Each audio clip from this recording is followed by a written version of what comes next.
শেষ পর্যন্ত শয়তানকে পাওয়া গেল গণভবনে। তাও আবার শয়তান একটা সেক্রেটারি টেবিলের নিচে বসে বসে কার পা যেন টিপছে।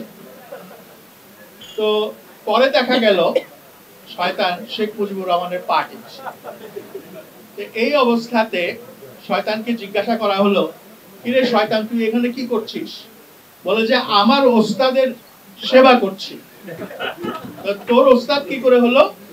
বলে যে ওস্তাদ হয়েছে, আমি একবার মাত্র একজন লোককে বিপদগামী করতে পারি, বিভ্রান্ত করতে পারি, কিন্তু এই লোকটা একসঙ্গে 7.5 কোটি লোককে বিভ্রান্ত করে ফেলেছে। এইরকম আমি এই গল্প যে সত্য বা মিথ্যা তা নয়, কিন্তু গল্পের মধ্য দিয়ে মানুষ যে প্রতিবাদ তৈরি করে এইটা বোঝানোর জন্য এই গল্পগুলো বলা। এবং সেই সময় আরো অনেক গল্প বেরিয়েছে, এগুলি আর না বলাই ভালো, সময়ও নষ্ট হবে। তো এখন যারা তরুণ তারা অনেকে হয়তো এইসব গল্পের সঙ্গে পরিচিত নয়, যার ফলে তারা ঠিক মানে এই ব্যাপারগুলো হয়তো ওইভাবে অ্যাপ্রিসিয়েট করতে পারলেন।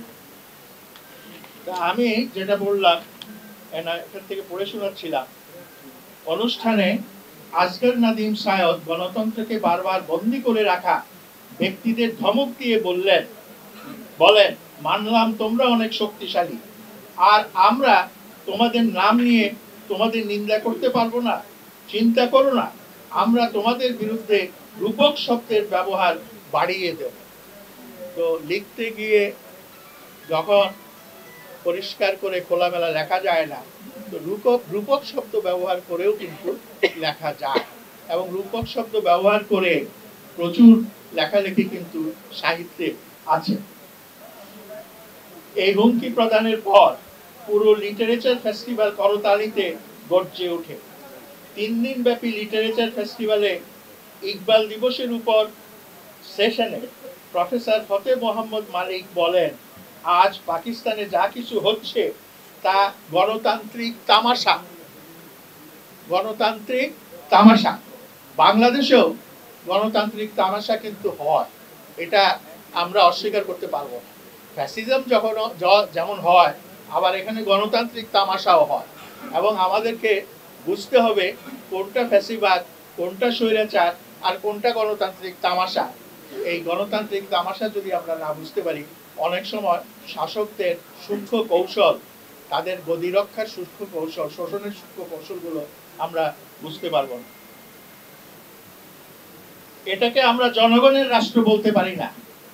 এক প্রবীণ বুদ্ধিজীবীর মুখ থেকে বের হওয়া শব্দগুলো তরুণদের কাছে যেভাবে গ্রহণযোগ্যতা পেয়েছে, তাতে ওইসব ক্ষমতাবান ব্যক্তির জন্য ভাবনার বিষয় এটা যে বর্তমান গণতান্ত্রিক ব্যবস্থাকে আল্লামা ইকবাল ও কায়েদে আজমের স্বপ্নের বাস্তবায়নের আখ্যা দিয়ে তারা কেবল জাতিকে নয়, বরং নিজেরা নিজেদেরকে ধোঁকা দিচ্ছে। এই লিটারেচার ফেস্টিভ্যালে উর্দু ভাষায় কবিদের পাশাপাশি পশতু, পাঞ্জাবি ও অন্য ভাষার কবিদের চোখের সামনে বসানো হয়েছিল। যাই হোক, এই প্রবন্ধটা আপনারা পড়বেন, এটা খুব মূল্যবান এবং চমৎকার একটা লেখা, এবং এই লেখাটা আজকের যে গ্রন্থ আড্ডা, সেই গ্রন্থ আড্ডার সঙ্গে সামঞ্জস্যপূর্ণ। পুরোটা পড়তে গেলে অনেক সময় লেগে যাবে,